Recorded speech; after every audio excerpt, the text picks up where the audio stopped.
Hey Jibu, are you able to hear me? Hey, Ananya, am I audible? Let You are me, audible, yeah. Hi, thanks so much for being here. yeah, let me figure out some logistics. I'm switching from one meeting to another, so I don't know. The Zoom got stuck for a bit. Yeah, Oh, it's so better sorry about now. that. No. Yeah, These no things worries. Please take your time. Please get comfortable. happens. Let me just. All right, yeah, nice meeting you, Ananya. I really like your podcast name. Oh, thank you so And much. are you a fan of, I think, John Green's book as well? Oh, definitely. Yeah, John Green is a fantastic writer. And yeah, I just I thought it used was a to great watch idea to his marry the YouTube. two. Okay. No, Yeah, it's so great to meet you, and it's actually quite interesting because when I was thinking about I've been thinking about like getting into the field of AI ethics and starting this podcast and doing a little more research into this field.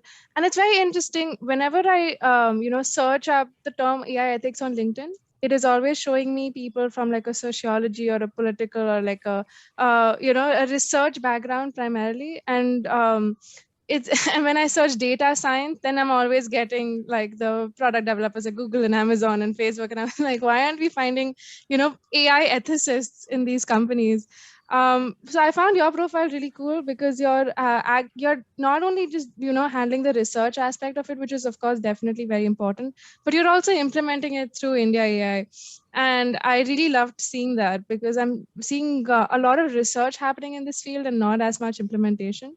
So I'm really, really excited to talk to you about this space and how it's happening in India specifically, because definitely there's so much potential. But yeah, so I'm really grateful that you came onto this podcast, and yeah, I hope everything's good. And yeah. Thank you for the nice words, Ananya. I mean, I was having the same conversation with someone else in another podcast last week, and I was telling okay, the problem with AI ethicists these days that they don't know either AI or they don't know ethics. So there is, I yeah. mean, off the record, don't put this in the podcast. So there is this huge number of policy experts coming into the ethics space, right?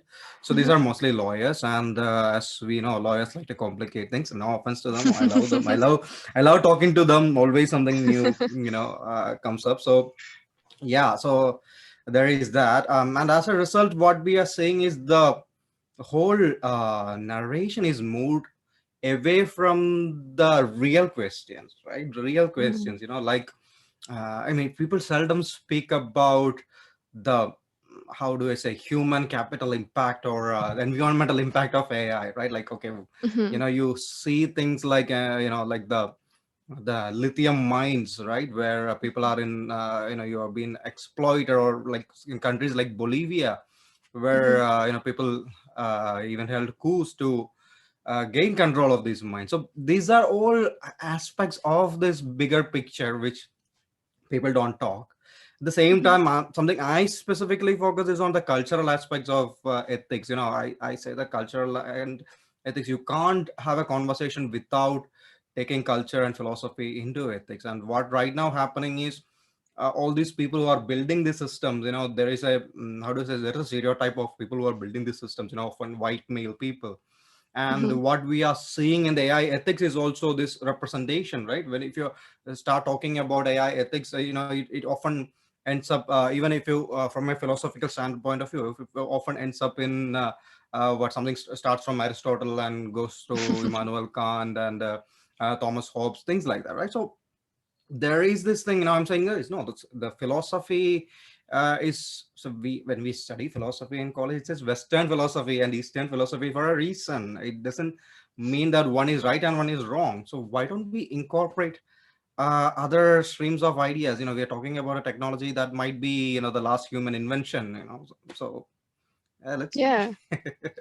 I love that so much, and I absolutely love that you talked about the traditional study of philosophy. It's very interesting actually because when I actually went to engineering college in Manipal Institute of Technology, And when I was in my second year, the AICTE board said that it is compulsory for the engineering students to take up at least one subject from the humanities or arts field for their open elective. You have to get it, and you Right, have to get like an A grade or above.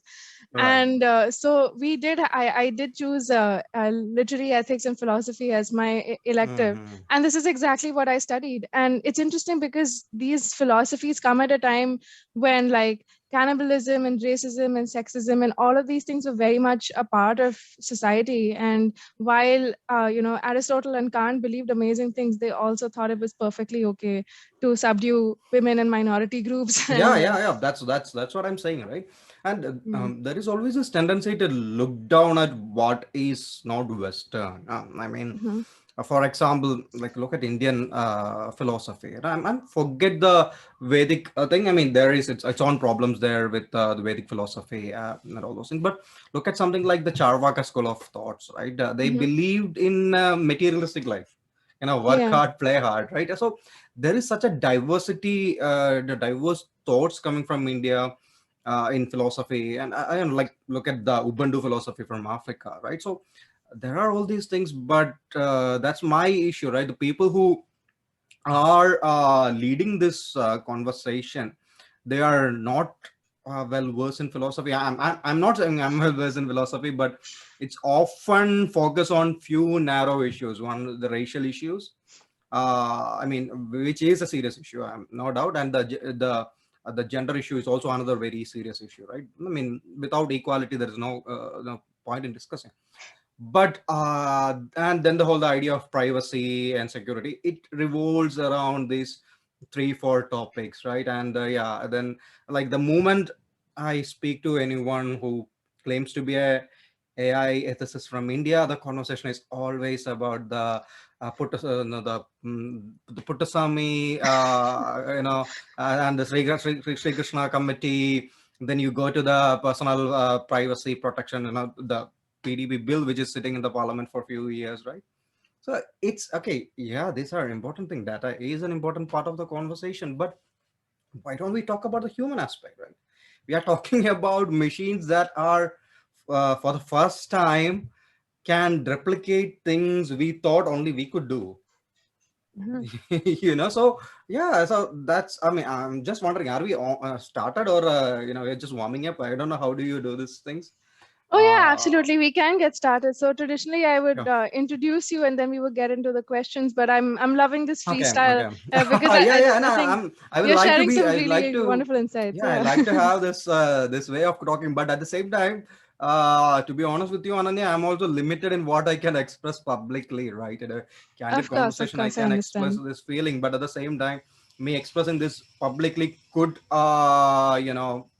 offend some people, which I don't intend to. But at the same time, you have to look at that in the recent months, let's say in the last 12 months or so, there have been so many funding for AI ethics research. So Hmm. as you see, you can see random institutes popping up, AI ethics, this AI ethics, that, right? And a lot of money is being coming into this space. And yeah, and what happens is, with more money, you get more visibility, right? Rather, so I was having this conversation with one of someone I knew who was in this the space for like 3-4 years ago, right? Like Virginie, she's based out of Belgium, right? And Hmm. she speaks about how the impact on geopolitics as a result of AI. And we I mean, have always have this tremendous conversations with her, and she was telling like she was doing all these things many years before these people, and they are also not discussing these things, but how the whole narrative has been hijacked by a bunch of few people.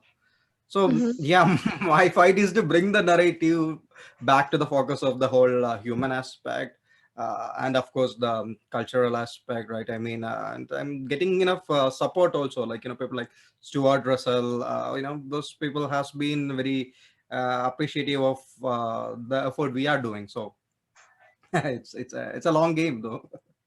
Yeah, absolutely. I definitely do understand that. And it's really tremendous work that you're doing, very meaningful work. And I would love to know a little bit more about how you got into this field and, what actually brought you to this intersection of ethics and artificial intelligence. Or is this something that you've always been really passionate about?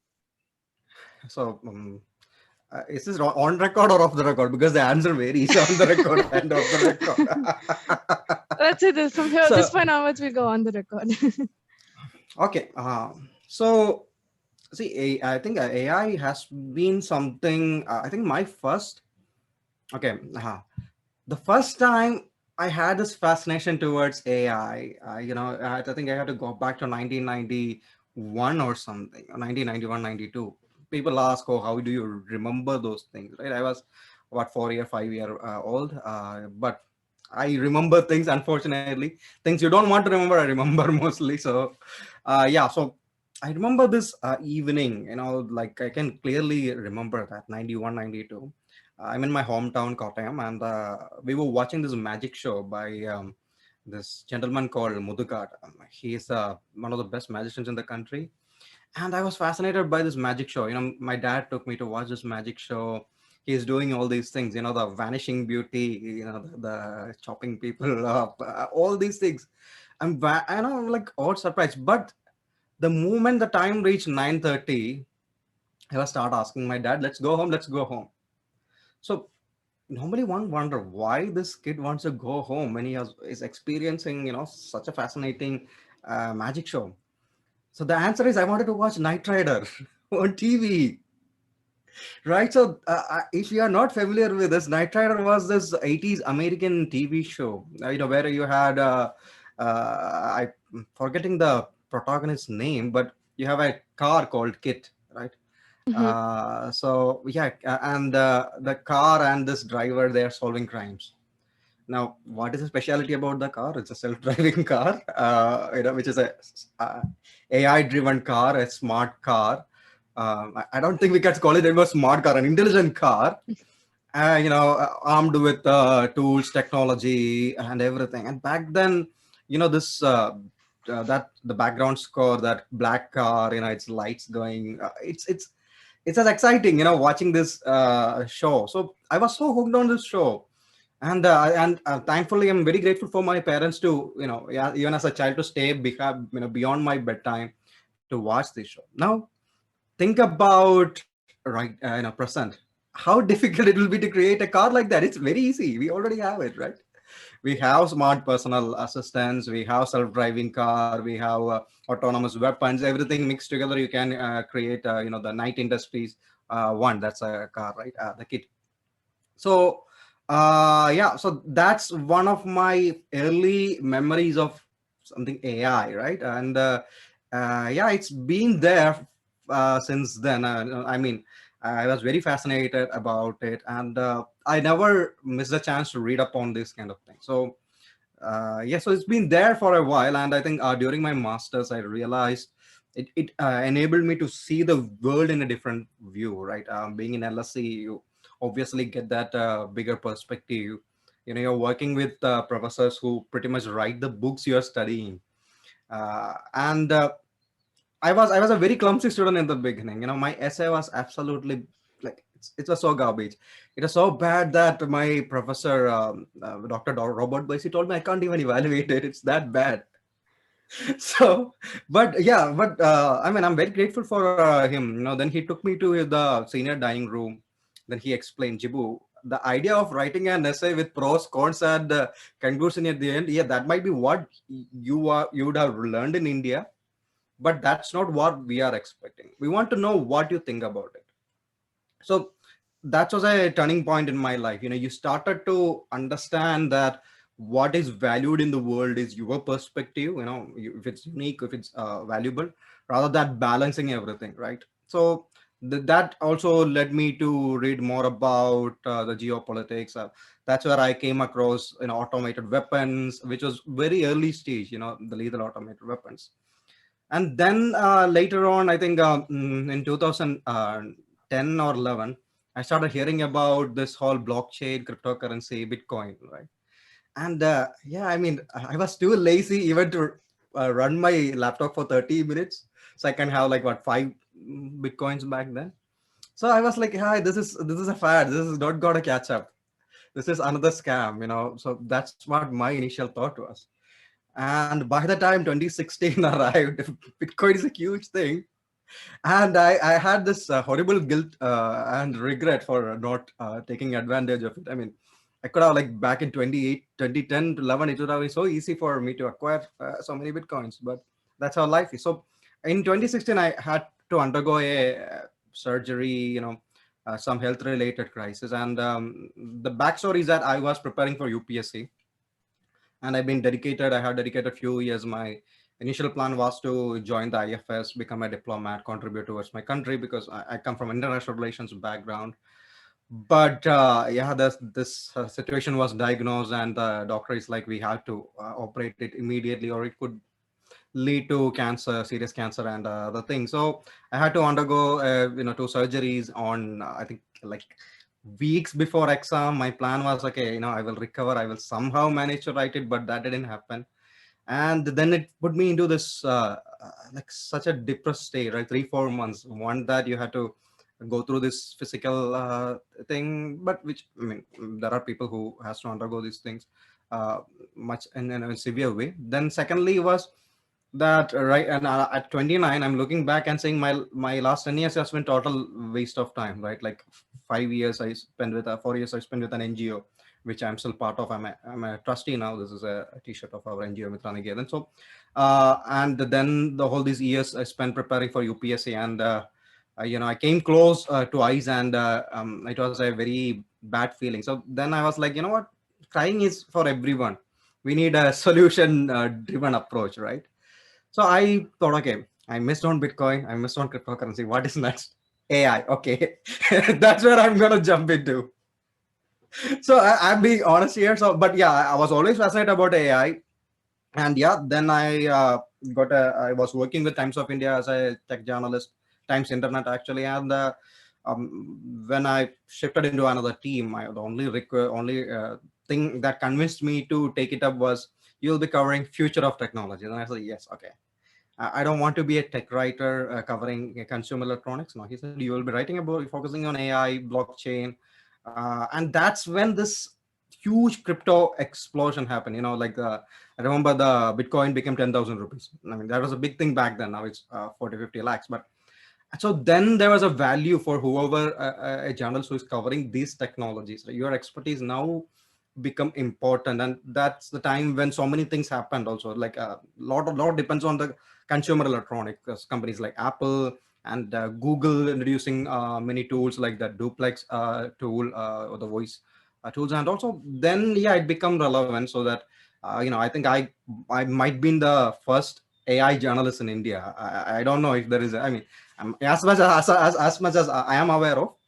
Yeah, so then, yeah, one thing led to another, and I came to this project when, so IndiaAI, which is a joint initiative by MeitY and NASCOM, and I was brought on board as a first employee for this project, and I'm very grateful for that opportunity given to me by Sangeeta Gupta, who's the senior vice president of NASCOM, and my boss back then, Sumit Swaroop. It's like a big ask, trusting me with this whole thing. Yeah, and so yeah, that's how it started.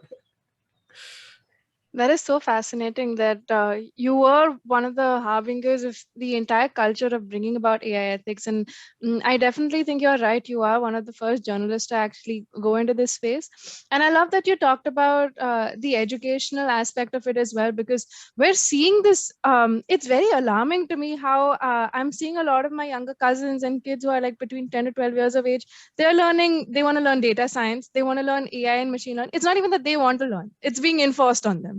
But we're seeing White Hat Junior, and even my college, Manipal, has started a new stream altogether for data science altogether. And so I think the educational system is also realizing, the whole world is realizing that AI is an unavoidable part of our ecosystem. It's being used for entertainment and healthcare and retail and business everywhere.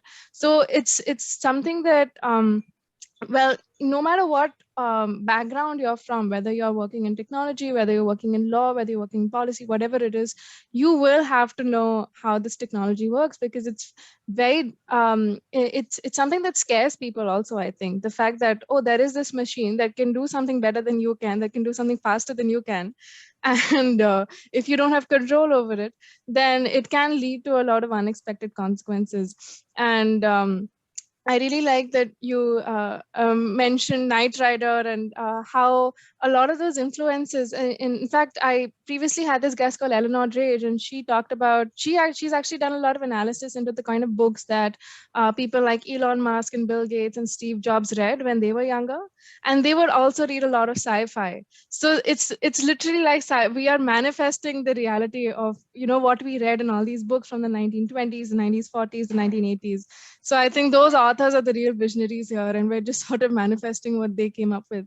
But I think it's really wonderful, the sort of future that you're seeing with India AI. It's definitely ahead of its time, and I love that you're actively sharing more information about the site on LinkedIn. Every time I open up my LinkedIn, I'm always seeing different posts about it, and I think that's very important, because it's very crucial to raise awareness about this issue, and especially in the age where all of us are using social media, like no matter what age group we're from. I have this neighbor who is about 65, 70, and she's always looking for shows to watch. So she relies on Instagram and, of course, the recommendation engines, which are, of course, AI powered. So, we all have to be connected this way, especially because of the pandemic, because of the way that the technology ecosystem is.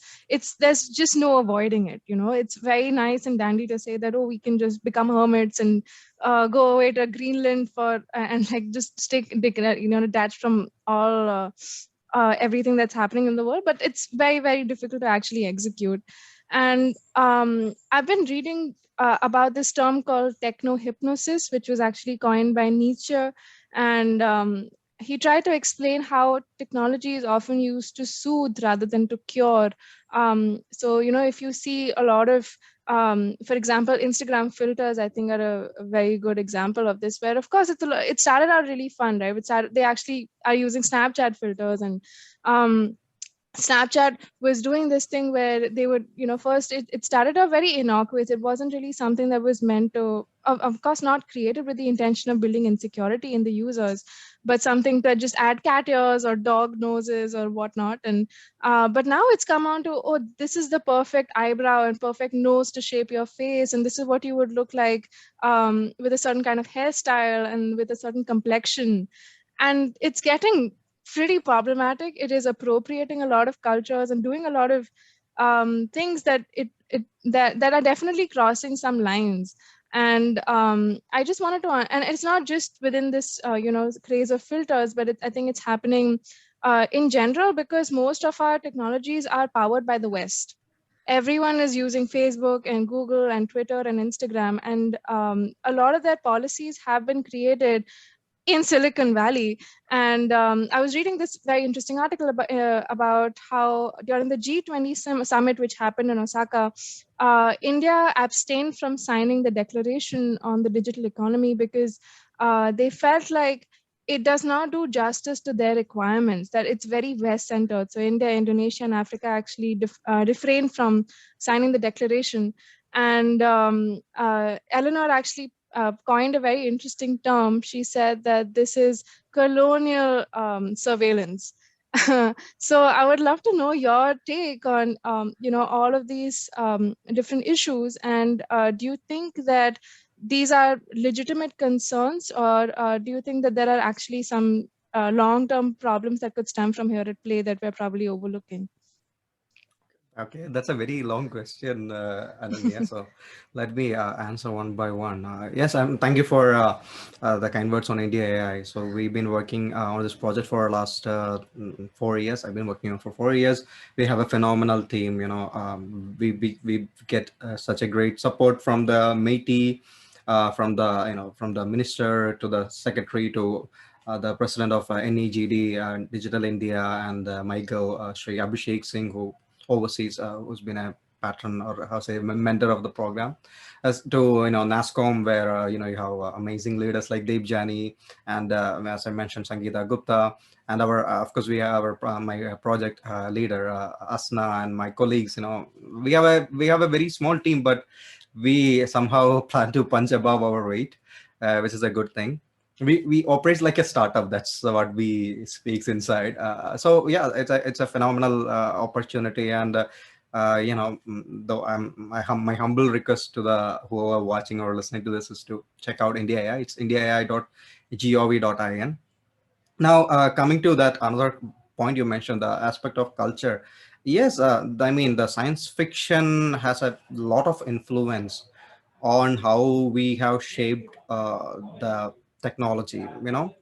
And one good example is if you look at Martin Cooper. Martin Cooper, who is the creator of the first mobile phone. He has publicly stated that he was inspired by this communication device in Star Trek. So that's what motivated him to create that. So yeah, so now we already know the influence something like a TV show or a book can have on technology, right? And that's what I also want to emphasize on. Culture is very important when we speak about AI ethics as well.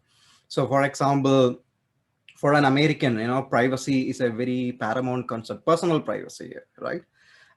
For a European, it's a more of a security of that information, the personal information, that's important.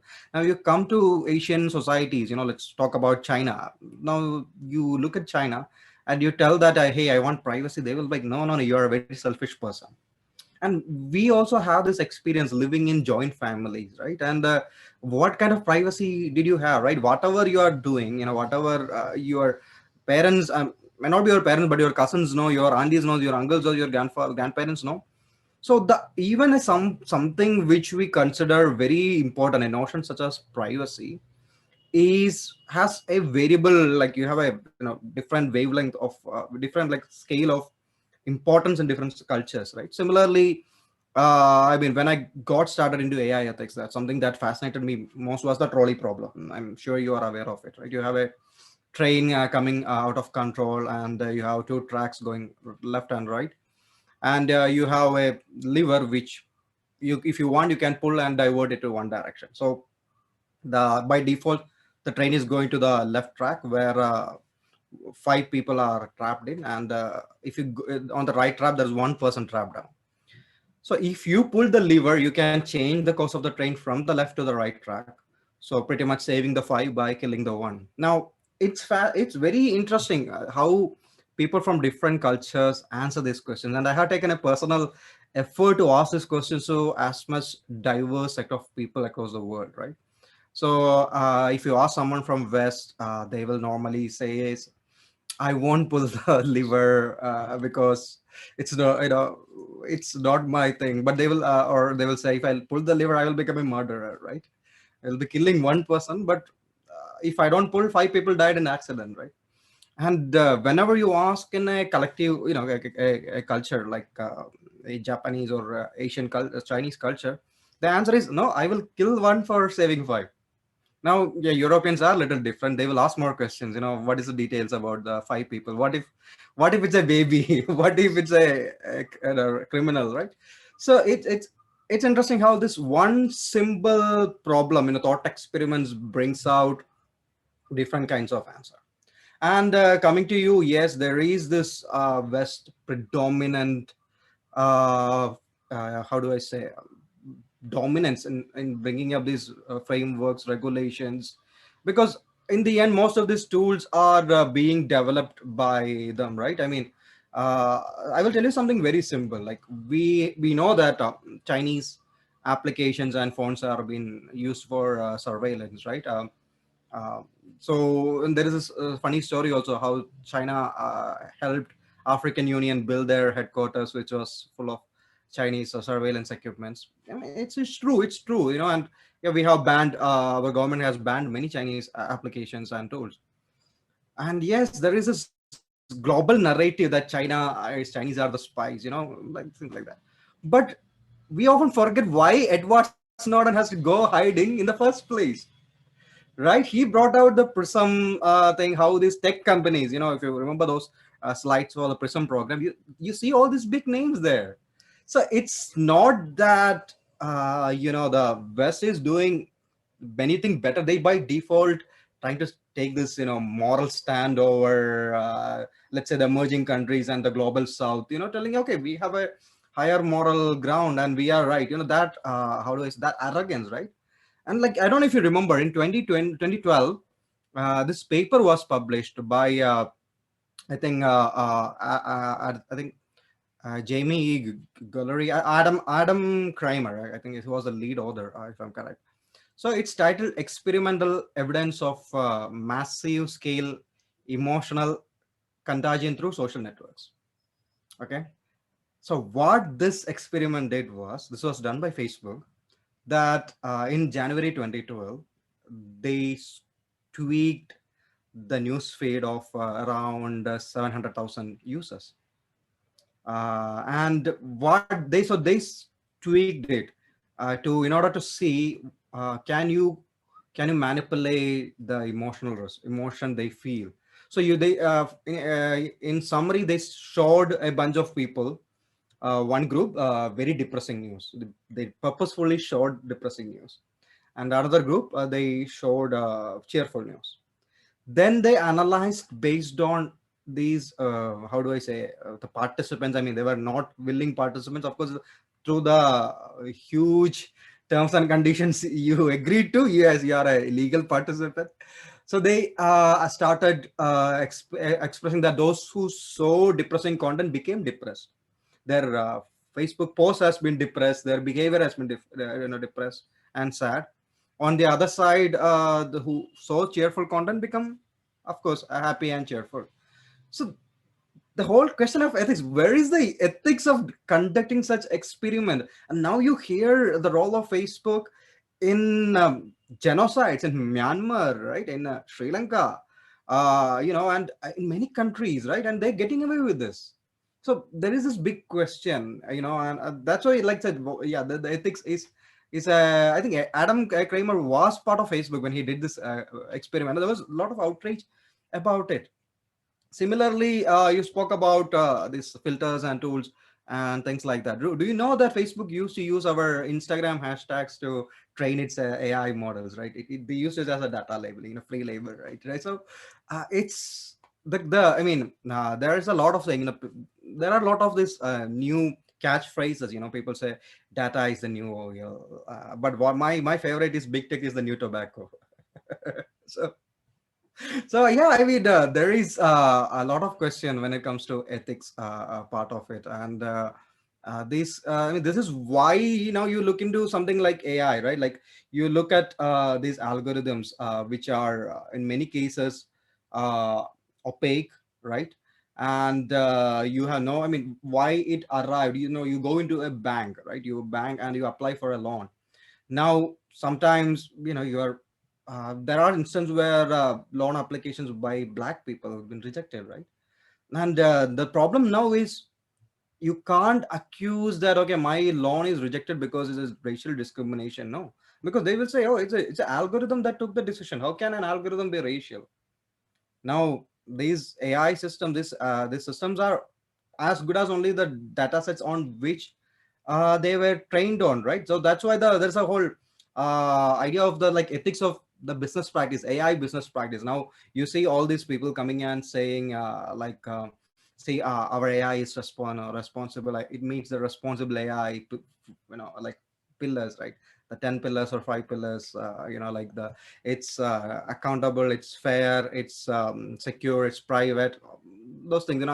The short way I process them as fast, fairness, accountability, security, and transparency, and everything else is a subset of that. So yeah, they follow the fast principles. Yeah, it's great, but you have to, doesn't it mean that you can use the AI for anything that wants? So because there is this thought experiment by Case Houston and Houston and Durbin. It's called the mulching system. So what if you create an AI system that will turn senior citizens into edible mulch? Okay, so yeah, so and then it says that, but the system follows all the responsible AI principles. So the question is the system ethical? Right? You can make this kind of cases. So that's why it's saying, right, the guidelines on not just the algorithms and systems on where it is applied, right, where this is used, these things also should be taken seriously, and also on a bigger picture, the lack of diversity, I mean, if you look at that, the representation in making decisions regarding these AI tools or AI systems, you can say, yeah, it's because most of the work is a bit done in a particular geographical locations. But in the end, you are creating tools that will have a significant impact on the life of billions of people. And if you look at the representation or the say in someone from global south has, right, especially women, it's very very small, barely existing, right? So I think I recently had a conversation with Bina Amanat, and she was telling, AI literacy is very important. We need to ensure that people knows that these are the tools being developed, these are the tools being used, so that when next time, let's say when their medical application gets rejected, or their prison parole get rejected, or loan application get rejected, they can question, okay, how fair is this algorithm, right? So I mean, I know I kind of diverted from your question, but this is a bigger question about AI ethics, actually. No, absolutely. I completely agree with you. And it's such a joy to hear that you interacted with Beena. She's definitely a superstar here at Deloitte. And it's definitely, I think, a conversation that requires a trade-off, because from a developer's point of view, sometimes when we, like you mentioned, a bunch of different examples when somebody is coming from a minority group, and if history has had a pattern of bias and discrimination, if history has shown that it's only the rich white men who win, then of course that's what the algorithm is going to reflect, because that's what the majority of data points that we have. So it's always a trade-off for the developer to adjust those fairness metrics without increasing the complexity of their systems. And then I think even the testing systems need to be so rigorous, and there needs to be, like, data science is not a one and done situation at all. And I hate that there are so many startups, so many organizations that say, oh, there is one data science. There needs to be somebody who collects the data. There needs to be someone who filters the data. There needs to be someone who trains the algorithm. And then there needs to be an AI ethicist who first, they measure it against different kind of biases and discriminations. One could be based on race, one could be based on gender, could be based on background, could be based on income, a number of different metrics. And of course, it's going to have to be tailored to that use case. Like you talked about the mulch problem, which is horrifying. But yeah, this is why it's very concerning to me how we have developers, we have created a system where, even though it's supposed to be multidisciplinary, for example, let's take an insurance company. You would need to be working with lawyers, you would need to be working with policymakers, but somehow it's if a developer has created a certain, is a very interesting feature that was actually added, where, how when someone is typing on the phone, you can see that they're typing. What do you think is the purpose of that feature? What is it achieving other than giving the other person a lot of anxiety? It makes no sense to me why we have that Well, particular kind. Yeah. for the person to not leave the conversation, you want maximum time on the app, right? I think that might be it. That's exactly the purpose, to have them engaged, to keep them. So that is the number one reason and motivator for most of these apps. And the more apps that realized this, there was this particular insurance company that wanted to turn some parts of their website into a social media, to have those kind of social media features so that they can discuss things about them. So it's so common on a regular Friday night for friends to meet up on this insurance website and discuss about their finances. That is what they're thinking of. And so they tried all of these engagement tactics, where and some of them are very well discussed on this documentary called The Social Dilemma, which just blew up on Netflix a year ago.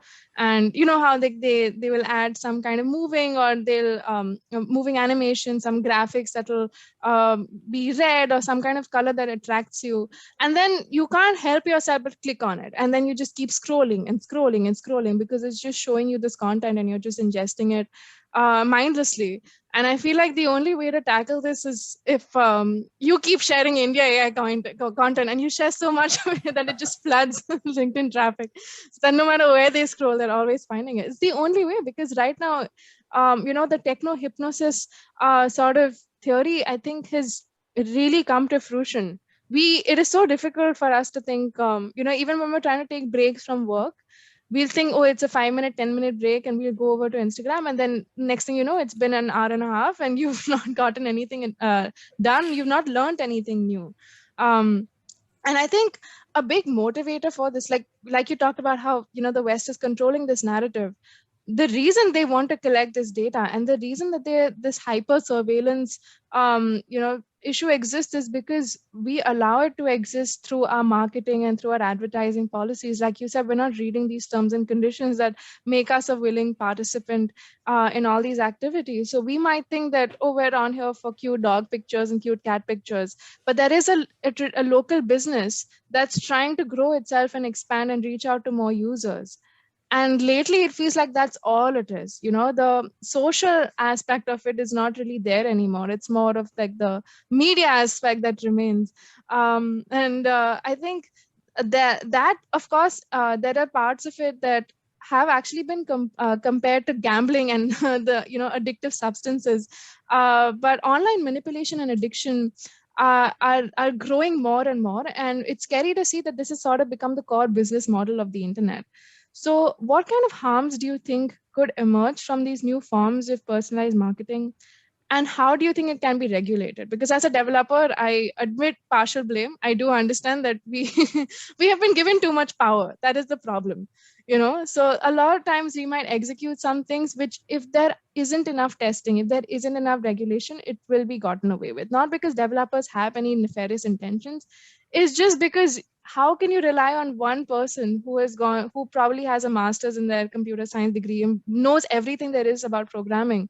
But how can you expect us to make rules about who gets what kind of fair treatment? Because this is something that is based in history, in society, in policy. It's not fair that technology takes the entire blame in this space. But yeah, I would love to know your thoughts about how this can be regulated. So there is this famous German philosopher, I think it's Friedrich Hegel. I think it is Hegel. So he says this thing. He says this statement that the only thing we learn from history is that we never learn anything from history.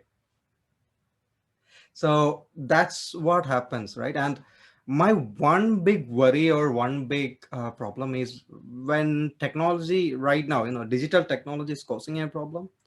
Or let's say the programmer or the tech spaces immediate reaction is to solve it with more technology. And in many cases, that won't be the required perspective. Now, yeah, I'm also guilty, as you mentioned. I'm a big user of Instagram, and I mean, I remember like early days, 2016 and all. It was a very nicely curated platform where everyone is posting this, very filtered, low saturated coffee pictures. So I used to do that. Take the pictures of flowers, coffee, apply a little bit fade over it, and to reduce the exposure. And it's a platform built on good aesthetics, right? And now you open it and random people dancing 15 seconds to whichever song is trending. So it has, yeah, like you said, it's no longer social, it's media. Now the influence these platforms can have on people is very very significant, because there is this norm in cognitive science called confirmation bias, right? So for example, let's say we are having an argument. You are saying vanilla is the best ice cream flavor, I'm saying chocolate is the best ice cream flavor. So the more we argue, the more you will be tend to we have very very very fierce argument. then the next thing you will be, or let's say I will be doing is I will be Googling why chocolate is the best flavor, right? I'm not checking which is the best flavor. I'm checking why chocolate. So I want to find things that will reinforce my existing belief. So that's why when I debate with someone these days, I don't go into my college day debate style, like extremely arguing, like this powerful argument so that they can't talk back, because I know what they're going to do is now go back and search for something that will reinforce their belief, right? Rather than thinking about what if I am correct. So this is like very widely seen phenomenon. I mean, if you look at it in 2008, right? The presidential race in US between Obama and McCain was happening, and both of their books came out on McCain and Obama. But then when you look deeper, you understand Obama followers are buying Obama books and McCain followers are buying books about McCain, right? So it's not about I want to know how the other guy is. No, it's about, okay, this is my guy. Give me more information so I can go and argue with my coworker in the coffee break, right? So this is a human thing, right? There's this book I read religiously. I call that book my Bible. It's called "You Are Not So Smart" by this journalist called David McRaney. He had a blog by that name. So that book says about all these biases and all. I reread these books every time. I've been reading this book for last I think 6 7 years. So yeah, so that's the thing right now. Imagine I mean, there is this parable of the allegory of cave, Plato's allegory of cave, right? Where you are in a cave and you have no access to outside world, and whatever shadows that's you see in the cave, you believe that's a real thing, right? And even if someone who has gone outside the cave come back and says, you won't believe it because you are not seeing it. I mean, this is most often used in a context with a simulation hypothesis and other things. But now you think about these echo chambers people are in, right? If you are in Facebook or Instagram, these algorithms will tailor made whatever you are seeing, right? So initially, whether it's Instagram or Facebook or Twitter or any social media, I'm not naming anyone in particular. The thing was, it was a chronological feed. You see, you follow certain people based on your taste, or your friendship, your relationship, or the fact that he studied with you in second standard for 1 month, and you wanted to show off that, okay, I'm doing better than you. So yeah, you follow these people and you see what they're sharing in a chronological manner. The moment this news feed was introduced, now these algorithms have started having more control, right? And what now happens is, the more people engage with one particular content, the more these algorithms are showing it. Now what is the content you get engaged most? Emotional content, right? Outrage, right? You will get angry when you see something that make you outrageous, or something ridiculous. I mean, you see the funny videos, the cat videos and the dog videos, yes, but you don't engage with that. You don't get into an argument, right? You don't go and type, say, hey, this video of Doberman isn't good, Pomeranians are much cuter. You don't do that, right? But if it's about a political thing, a communal situation, or a racial circumstance, right, you will be doing this kind of argument, like the gun violence in US. No, guns don't kill people. People kill people who use gun kill people, right? So what happens now is, these algorithms are learning from your behavior. You can't blame these companies also. Now it will only show this kind of things, right? And as the end, you will only see these things. Now you are in that what I mentioned, the allegory of cave. You are in that cave. You will repeatedly see the same thing over and over again, and that is a very scary situation. You are not even aware of the other side of the argument, the other side of the story or the bigger picture. So you will, that kind of belief will reinforce you in a, it's another way of this confirmation reinforcement happening, right? So that's what that scares me about social media and all those things, right? So I have this habit of having my social medias on a different phone and my SIM card in another phone, and I was today morning I was using that other Android phone. It's a very cheap phone, Nokia Android phone.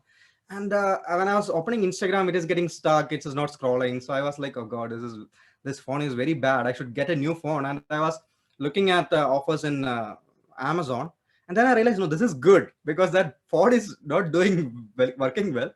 So my screen time will be reduced. Okay, let it be like that. If there is an emergency, I can check my messages, right? If you can check anything, right? Those things are there. But at the same time, I won't spend more time because I just created there's an unnecessary there's friction right now, right? So yeah, I mean, this is a very serious situation. I mentioned about my NGO, our NGO. It was a hospital before. Right now, we are planning to have a digital detoxing, week there. It's so there are a lot of these things, right? We are fundamentally we are humans with a lot of flaws, biases. We are nowhere perfect. And we are very easily get looped into this kind of things, right? Like I can see my mom these days, who is a retired professor. She is mostly watching YouTube news, by this random people rather than watching a TV news. And so this kind of culture evolves, and the more she watches it, more YouTube recommends it, right? It will give notification whenever a new video is posted. Then she will sit and watch it again. So it's a snowball effect that's happening. So it's scary, and I don't have a right answer on how we can fix it. Yeah, definitely. I think the right answer is what happened with you of your phone slowing down. And the only way is if our hardware gives way. Yeah. Officially, we get a message from the universe saying enough social media. But I've heard of a lot of these instances that you mentioned about, the gun laws that we heard about in the US, and Europe is having a total uprising. Like there are straight up protests happening on their streets about surveillance economies and stuff like that.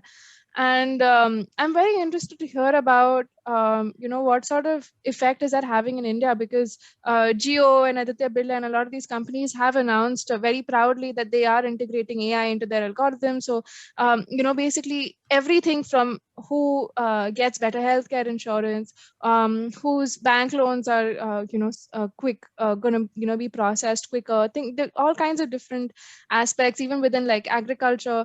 It is algorithms that are going into play, and as we talked about before, this is an unavoidable part of our tech ecosystem. And I was actually searching for some similar instances that would have happened in India, but not much luck, because I'm guessing there aren't as much cases or or it's just not being covered, right? The media is So no, the one reason you haven't find many cases like that in India is because I think every country, like when these countries chose to have an AI strategy, I think India is very clear in which direction we want to go. I mean, if you read the 2018 Niti Aayog paper, it says AI for all. So Mhm. our core idea, I mean, if you look at China wants to be an AI leader by 2030.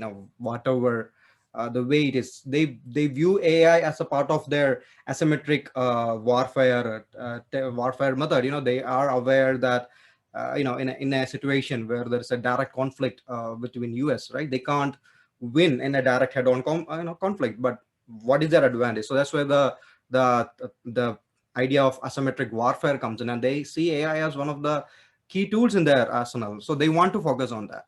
So, and of course, US being I mean, we are all in a capitalist world, but being the pinnacle of capitalism, it has its own uh, way of doing these things. But coming to India, right? So what we have seen is, I think there is a lot of awareness, especially with people who are implementing these tools, right? For example, I think during the COVID wave, the early days, in Tamil Nadu, in Chennai, I think in a school, they decided to do facial recognition based attendance. So this was introduced by Tamil Nadu e-governance division, and I think Mr. Santosh Mishra was heading it right back then. And and they send me this video, right? People walking, you just walk and your attendance is noted. Now, once I posted it on my social media, it's, oh my God, the privacy, the surveillance, all these kind of things. Like I had to actually take it down. Then I did an interview with him. Actually, it's in the portal.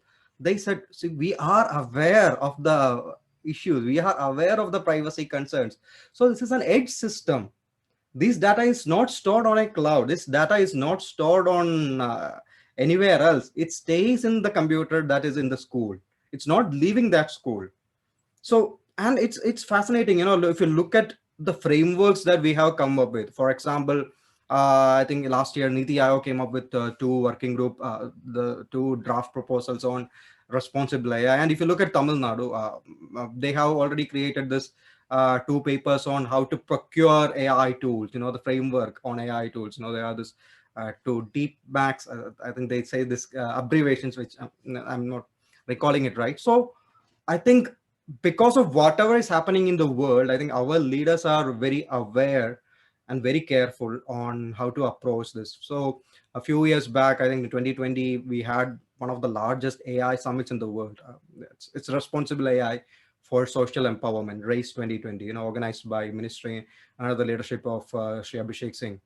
I think 80,000 participants, and that's a huge number. How you have people like Arvind Krishna, Raj Reddy, all these brilliant people coming and speaking. Huge event. So I think there is that idea, there is this understanding. Like you pointed out about startups before. So we did a survey among startups. We did a responsible AI survey among the startups, IndiaAI, and you can find the result in the portal.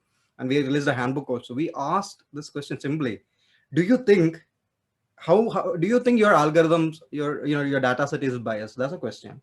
And you have 5 options. It's very biased, it's biased, I don't know, not biased, things like that.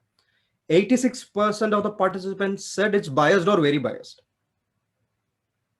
So that's a good thing, right? This kind of awareness, very early stage, we have that kind of awareness into these challenges, and all these whether all these biases, and the question of accountability, transparency. So I think that came along with the part of our AI strategy, the vision we had for AI.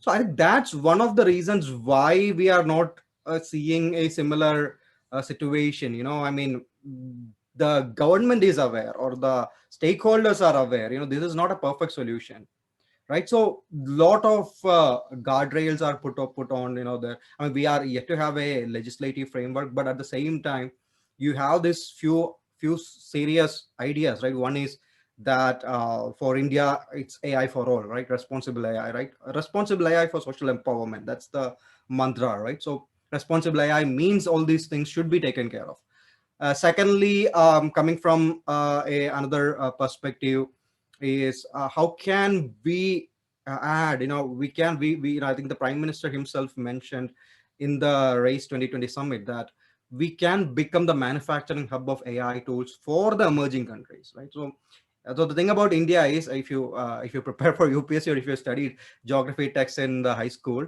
you start with this physical divisions of India, right? The Himalayas, the Great Indian Desert, the Gangetic Plain, the islands, the coastal plains, and the Deccan Plateau, right? So it is such a diverse country with so much diverse problems, and diverse culture. So if we can solve something for India, then you can solve it elsewhere. And one good example will be the CoWIN platform, right? And when I was having a talk with R.S. Sharma, who is heading it, he was telling that it is, that now people from other parts of the world, from Africa, from South Asia, are now asking us, can we use, can you provide this platform, because it solved a problem. So I think the problems we have in India, which are unique in nature, also makes us more innovative. So there was this Twitter thread that one person posted saying, hey, an American, that I lost my vaccination card. What can I do to get it? Immediately somebody told, yeah, go to COVID and download it, right? So look at the way that the technology has helped us here. So, but at the same time, we are talking about initiatives like National Digital Health Mission, that is right now in an early stage. And whoever I have spoken with, whether it's R.S. Sharma sir or anyone, the paramount importance has been given to the safety and privacy and of this data, right? So I think we have seen enough things going wrong across the world, so that we are taking an extra step precaution. We don't want to have that kind of problem in India, right? We will approach it with more cautious, responsible approach. I mean, this is my opinion. This is what I have experienced so far. I think that's a good thing as well, right? And if you look at that, we as a country, okay, I just lost my thoughts of train. So yeah. No worries at all. I really love that the amount of conviction, and I definitely agree with you. I think there was a lot of solidarity and support over the last 2 years, and especially with the COVID portal. I think barring a few like issues where like survey was sometimes server was down or whatever, but it definitely was a boon. And I think that India is second to none when it comes to innovation, because we have engineering colleges at just about every corner of the country. So Just look at the Silicon Valley, all the mm, CEOs, right? Whether it's Arvind Krishna, Paraga, now you have Parag Agrawal in Twitter, mhm, Sundar Pichai, Satya Nadella. Yeah, mhm. it's a pretty long list. Absolutely, it is. And so I love that we are definitely moving forward when it comes to the innovation and actually creating strategies that will that will, solve these problems. And I think specific to India, beyond the global issues of race and gender, I think one of the biggest problems that India as a country faces is that something that the Supreme Court, through Samira Kohli and Dr. Prabha Manchanda, they actually found that many patients in Indian hospitals fall below the poverty line, and therefore they do not have ready access to medical care. So they sometimes end up accepting any treatment without question.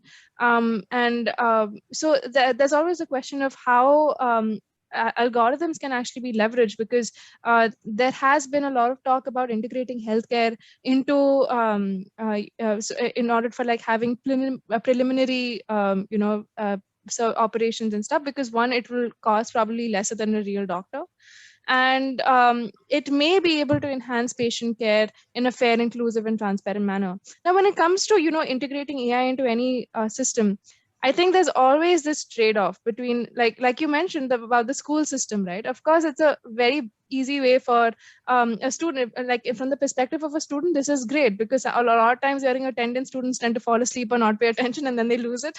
And Don't so forget the proxy acceptance. oh yeah, absolutely. All the proxies and all the vendettas that students were able to create, all would be gone. But so this would absolutely be a very fair way to conduct it. So all your pillars of AI would definitely be met through the system. It's not really about the way that the data is being collected, but more about the overall supply chain of that data flow. Where is it going? Even with Amazon, I'm perfectly fine with them trying to understand my preferences, as long as you are not selling it to other companies for manipulation and profit. So that question of how it can be executed in a fair and transparent manner, I think, is always going to be looming, always something we're going to have to think about. And it also is very interesting, because one concern is, of course, the privacy. The second is, if I have an AI doctor or someone who is or basically an artificial intelligence program that is trying to identify my symptoms and relate it to any kind of illness, is the question that there's always that fear of super intelligence, that this AI now knows things about me, can control me. And how legitimate is this fear? Do you think that you've seen it in different policymakers and in your Sure. daily interactions? The whole feeling of robots we created will take over the world. And what steps do you think would be needed to control Okay. this rise of superintelligence, if you think it's required in the first place?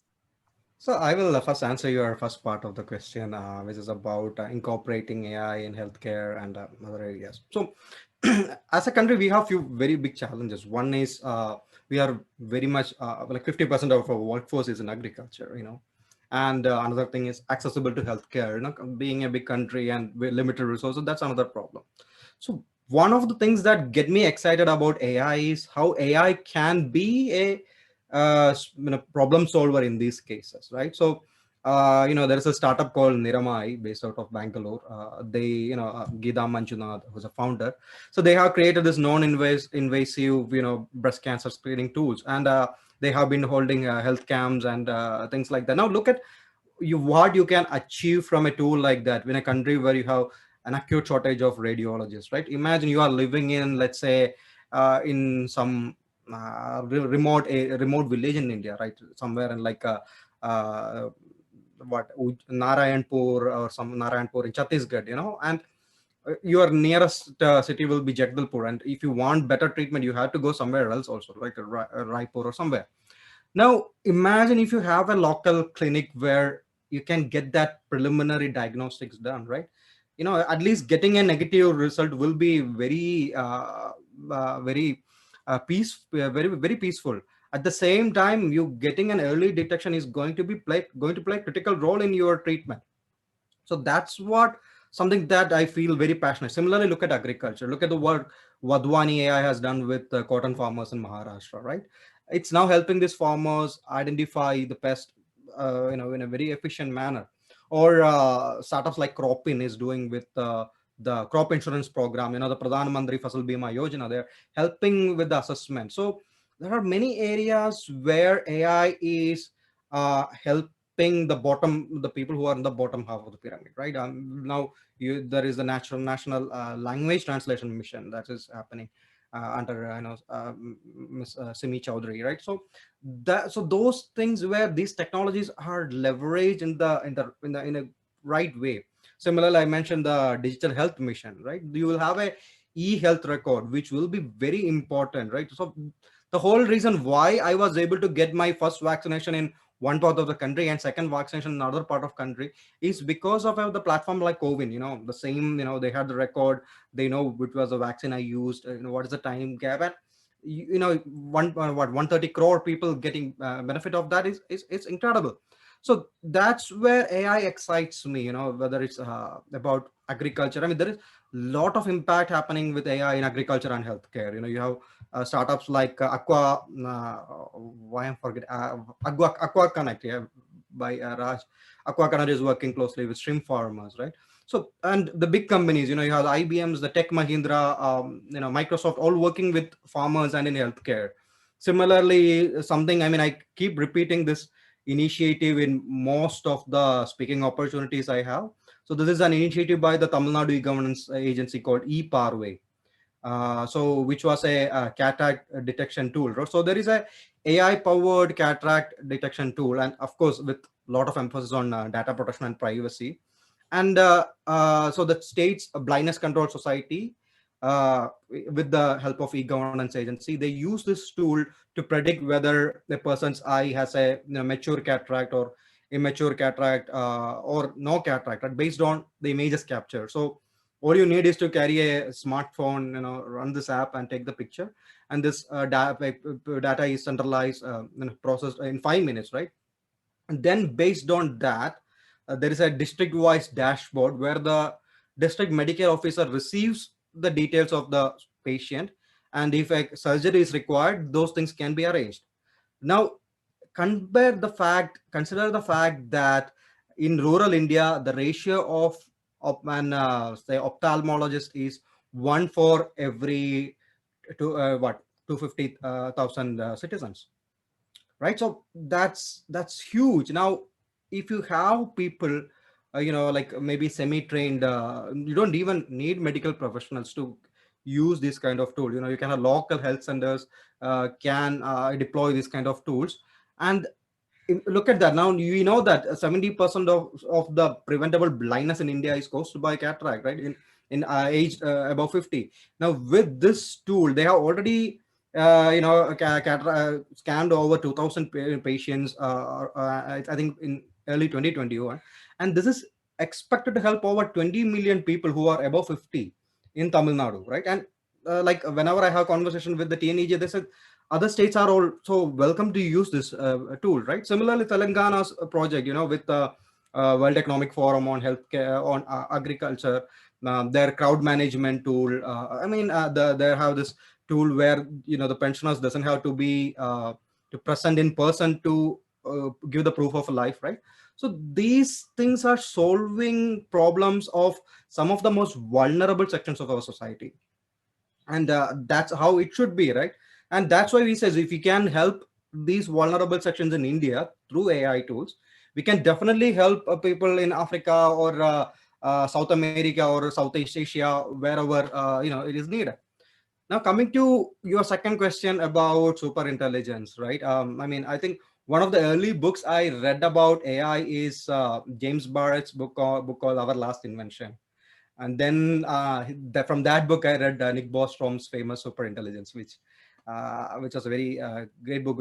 So yeah. So now coming to the whole question of intelligence, I think if you remember, I don't know if you follow Jan LeCun, who is the one of the how do you say, pioneers of deep learning.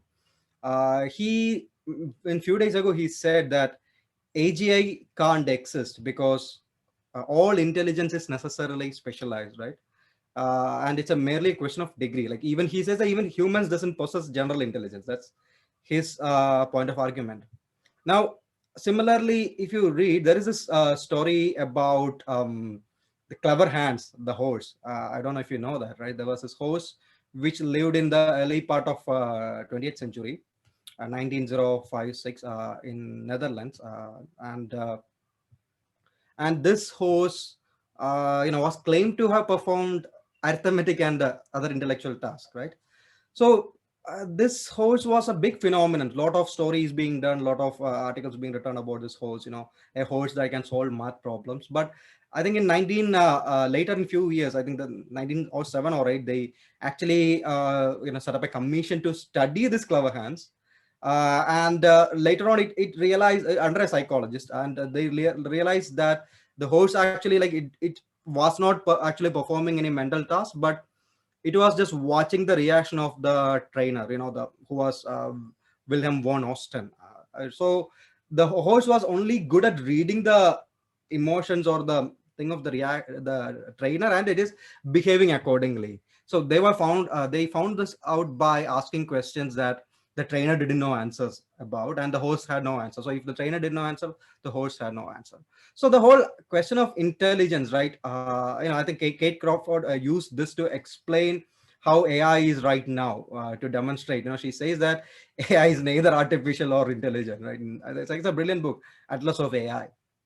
Now, if you look at that, so intelligence is mostly specialized, like what Jan LeCun said, right? Like if you look at bees, which has its own intelligence, they're like brilliant when it comes to making hives, right?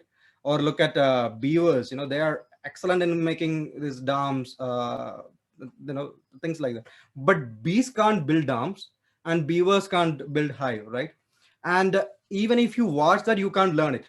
Now, yes, a human who is watching can learn to do both of things, right? As pointed out by I think Hirschfeld and Gelman in 1993 or 4. So we are certainly better at many cognitive tasks than other animals. But again, the human intelligence is, yeah, it is significantly more general than what you call non-hominid intelligence. But then also there is question, right, to that for example, how you classify the whole thing, right? So but at the same time, there is this other point of argument, like if you like the contribution of neuroscience in modern AI systems has been very significant, right? I think in 1953 there's a paper by Walter McCullough and William McCullough and Walter Pitt, right? Pretty much started off the whole idea of neural networks, 1953. So we have observed that neurons like fast, like what, 1,000 times per second. That's the fastest our neurons can fire. And now you think that can you replicate a hardware to do that? Of course, it can do faster than that. So this is they call this weak super intelligence. You can create machines that can perform the current task we do in very fast way. If you can accelerate this brain process, by where we create computers which can compute at a million times faster than human. It says that a year of thinking, 1 year of thinking can be accomplished in 31 seconds. Right. And now you are getting much closer to this with things like quantum computing coming up, right? I think that will be the next stage. Now, that's all the talk about AGI. I mean, I don't know when that will happen, artificial general intelligence. Now, the next where the existential threat is the super intelligence, right? I think Bostrom has been a big one of the people who is writing regularly about the existential risk these kind of things bring out, right?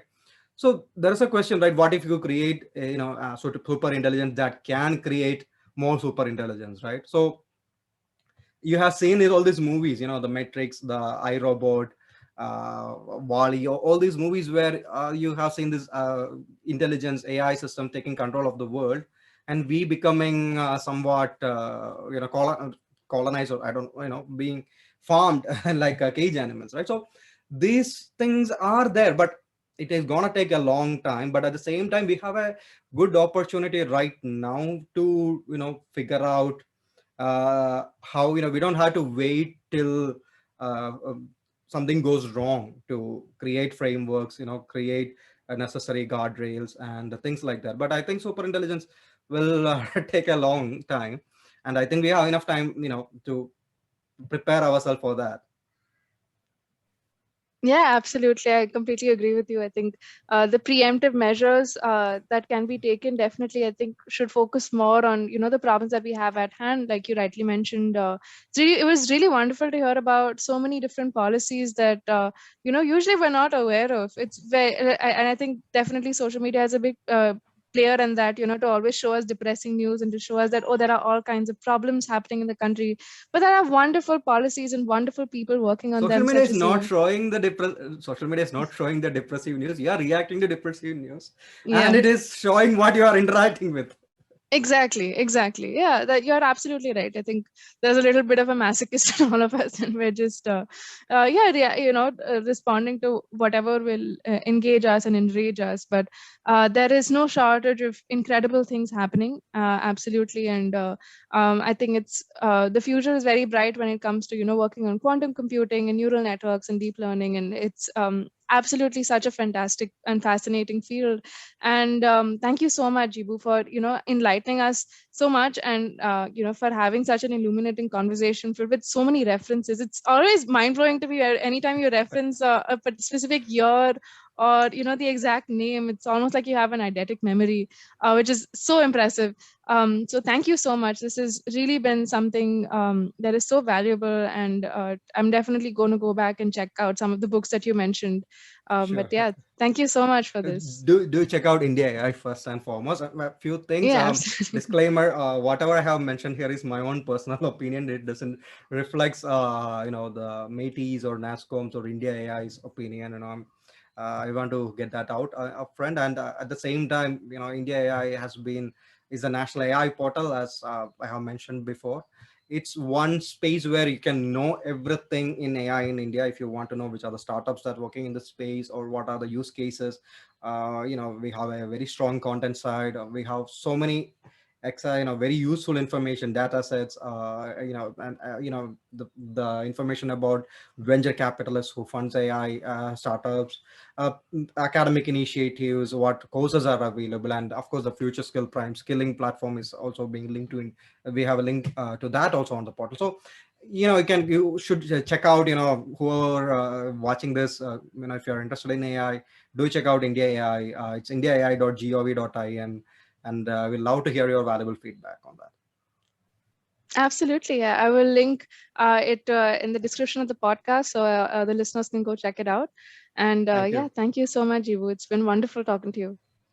Great speaking with you, Ananya. Wishing you all the best.